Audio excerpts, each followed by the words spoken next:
Another comment in a German private email. I'm translating from German. I was surprised that you are recommending a 10-year period, a celibate period that lasts for 10 years. In Buddhism, that means total abstinence.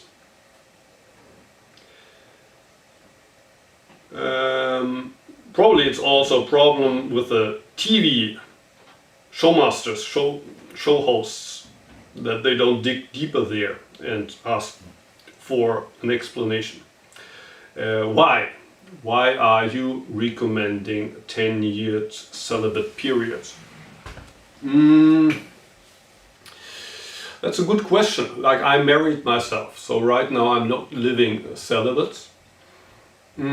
Why do I still recommend that, for example, people that come to Antaiji stay celibate? Probably the simple explanation is it makes things much easier. Being married, dealing with love and all the problems that arise of it is also practice. It's an important part of our life. But dealing with that in the communal environment like Antaiji makes things often unnecessarily complicated, and it can actually destroy the community. If everybody living here would have a family and kids, for one thing, we couldn't do session anymore. You can't do a session with 20 people who all have family and little kids. Even in my case, it's difficult enough. We would have to turn it into a community.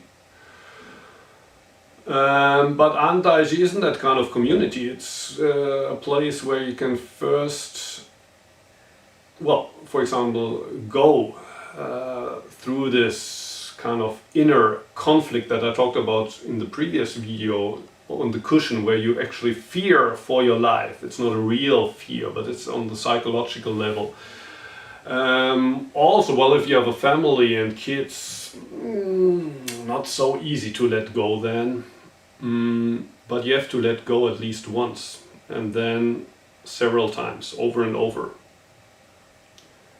And if you find stability in that practice, I think later, when you leave Antaiji or you become the abbot, it's still time enough to get married, deal with love and all the problems, and start a family.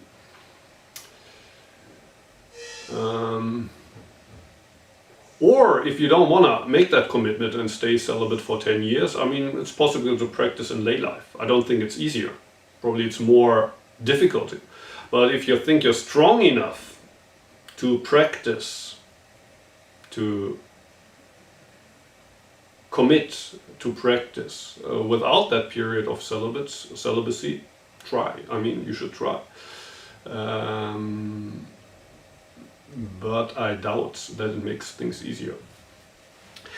Another question, interesting question. How does a Zen master define himself without enlightenment? So that's probably referring to the fact, somebody asked me probably if I'm a Zen master, or maybe I was labeled as a Zen master, whatever. When in summer I appeared on TV. Probably I was introduced as a Zen master, or maybe I called myself a Zen master, whatever. But then I'm asked, are you enlightened? Are you enlightened? And I answered no. How is that possible? How is it possible that a Zen master says he's not enlightened? Isn't the very definition of a Zen master an enlightened person? My answer to that would be no. It's not the same thing. There's a movie that can still be seen probably in German and Swiss cinemas right now. It's called Zen for Nothing. And in this movie I'm asked the same question, what is a Zen master? And my answer is a little bit like a professor in university. When you enter college, university, a thing like a professor, wow, that's he knows everything. That's why he became a professor. Then later, when it gets time to graduate university, you realize that all the smart guys, they find a job. And those who can't find a job, they stay until, well, grad school, where they stay on. And they enter, I don't know, grad school. And they do their doctorate. And after the doctorate, if they can't still find a job, they do postdoc studies, and eventually they end up becoming professors. So it's the ones that can't find a real life that become professors. It's the same with a monastery. You go to the monastery, you think you will find enlightenment there, but after a while you realize it's not so easy. Or maybe you find enlightenment and then you get a real life. And only the ones who end up never finding enlightenment, but still can't find a real life either, they turn Zen masters, like me. So basically, you get the license, you get the job,